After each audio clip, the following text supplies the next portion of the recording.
Where I grew up in Stockton and Okieville, I never fit in. Like, I wasn't popular at school, I was poor, I never fit.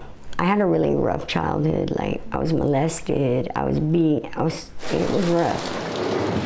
For 59-year-old Tammy Lovelace, the road to recovery was long, lonely, and filled with the kind of life lessons that shake the soul. She had her first child at 13 and dropped out of school to care for him. When I was 18, my mom died, and she died really abruptly. Like, she had an aneurysm, and that was the first night I ever did drugs, any drugs. I had never even smoked marijuana. Her drug of choice, heroin. And it made me deathly sick, but I kept doing it because she told me that it would lessen the pain, and it did. 3 weeks later, to the day of my first shot of heroin, I went to prison for 14 years. And if you think prison is a place to get clean, Tammy says, think again. That's a myth. Yeah, I stayed loaded the whole time I was there. And then when I got out, I went right back to it. It was like I finally found something that made me feel good. So then, of course, what comes with it is a life of crime. Since I was 18 till 2012, I'd only been out on the street a total of 5 years.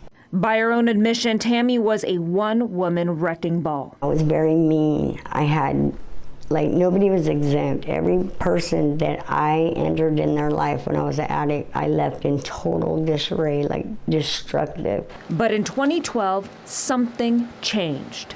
I got out February 18th, 2012. 6 months later, she was arrested again. This time, she was released to a rehab. I stayed on it, and for the first couple months, I wasn't gonna stay because they made us go to AA meetings, and I'm not a drunk, so I didn't want to be there.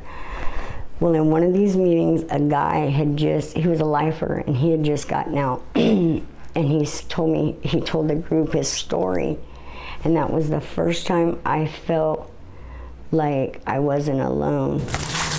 Then she discovered Sacramento's Core Medical Clinic and a chance to get clean through their methadone maintenance program. They're amazing. They're so awesome, and they treat people with dignity. For the first time in her life, Tammy got a job. I was like, check this out. I never had a job.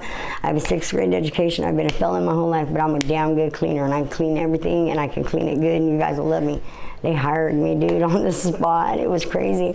Dr. Randall Stenson is Core's medical director. He says methadone works. We have some 700 plus patients that we treat here on methadone maintenance. Methadone is a synthetic opioid agonist. It acts on the same receptors in the brain that other opioids do, reducing withdrawal symptoms and decreasing cravings. The thing that we can tell patients is that we can almost always find a dose of methadone that you take once a day that you cannot tell an individual who's taking methadone from a person who's taking it. Core Program Director Garrett Stenson says getting the right dose is critical. You know, day one, when they come in, they do a whole history and physical with their nurse practitioner or doctor. If the nurse practitioner does it, they interface with the doctor, look at their history, other medical conditions, and determine a safe starting dose. Once that initial dose is administered, it's split into 2. So say the doctor says, let's give them 20 milligrams today, we'll give them 10 milligrams, wait a half hour, have a nurse assess that individual, make sure there's no adverse allergic reactions, adverse effects, make sure they get some kind of withdrawal symptom relief, and then we'll administer that second dose. The next day, there might be an order already for the person to go up another 10 milligrams. For the first year, methadone is dispensed on a daily basis. Methadone is something that is very dangerous to individuals that are not tolerant. So any methadone that goes out of the clinic must be safely stored, used only for that patient, and we have to feel confident that the individual is using it exactly the way that we're prescribing it. After that, you can start taking some doses home, but medication is not enough. All of our patients have assigned counselors, and they are expected to meet with the counselor on regular pre-assigned times, and so it's something that we really emphasize.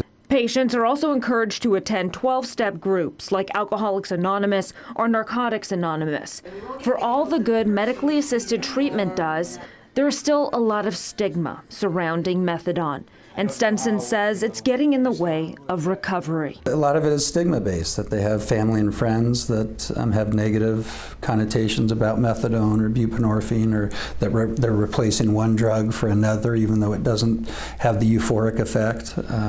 So it can be very difficult for our patients to accept, just like a diabetic has to accept the insulin, it's very difficult for our patients to accept that this may be a long-term medication. And it's even more difficult for their friends and family to come to that realization too, even after seeing them succeed. That brings us back to Tammy. She too has struggled with the stigma associated with methadone treatment.